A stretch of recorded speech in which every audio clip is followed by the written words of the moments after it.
نحمدہ نصلی رسولہ کریم اما بعد فاعوذ باللہ من الشیطان الرجیم بسم اللہ الرحمن الرحیم السلام علیکم ورحمۃ اللہ وبرکاتہ۔ ناظرین، امید کرتے ہیں کہ آپ خیریت سے ہوں گے۔ اللہ تبارک تعالیٰ آپ سب کو خیریت سے رکھے، ہر بری آفت، ہر مصیبت پریشانی سے محفوظ فرمائے۔ اللہ تبارک تعالیٰ زمینی آسمانی آفتوں سے محفوظ فرمائے۔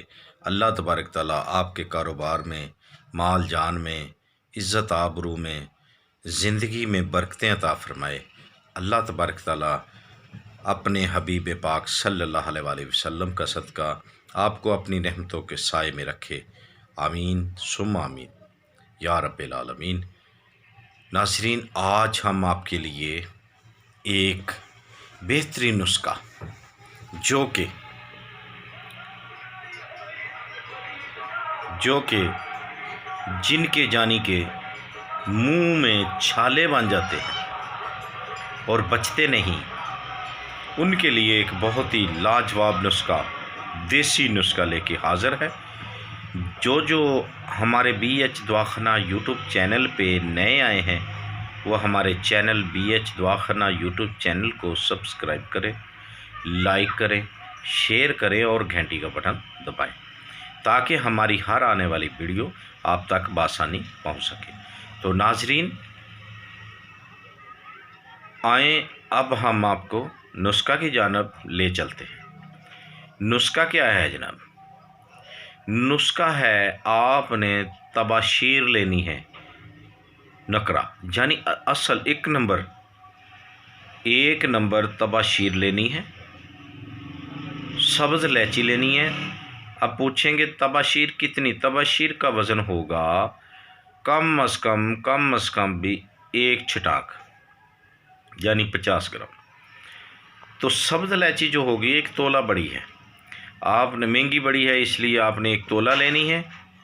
1 تولہ سبز الائچی لے لی، 50 گرام آپ نے طباشیر لے لی۔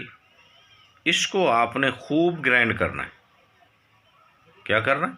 خوب گرائنڈ کرنا ہے۔ جب گرائنڈ ہو جائے تو آپ نے اس میں 1 تولہ کے قریب کتھا ہوتا ہے نا، جو پانوں میں لگتا ہے، پان کھاتے ہیں جو کتھا ہوتا ہے، کتھے میں اس کو شامل کر کے منہ میں لگانا ہے سب کو حسب ضرورت۔ بنا تو آپ نے لی 50 گرام طباشیر، 1 تولہ سبز الائچی یہ لے لی، اور کتھا لینا ہے، تولہ لے لیں، 2 تولہ لے لیں۔ اس میں اس کو بنانا ہے، حل کر لینا ہے پاؤڈر کو۔ یہ دونوں چیزوں کا پاؤڈر ہوگا، اس کو حل کر لینا ہے۔ حل کرنے کے بعد آپ نے منہ میں سارے انگلی کے ساتھ، اپنی شہادت انگلی کے ساتھ سارے منہ میں لگانا ہے اور 10-20 منٹ تک لگا رہنے دینا۔ ٹھیک ہے، منہ کو کھولے اور پانی نکلے گا اس کو ضائع کر دیں۔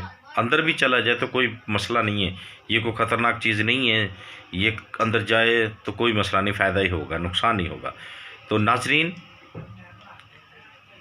اس سے علاوہ آپ بادی چیزوں سے پرہیز کریں۔ بڑا گوشت ہو گیا،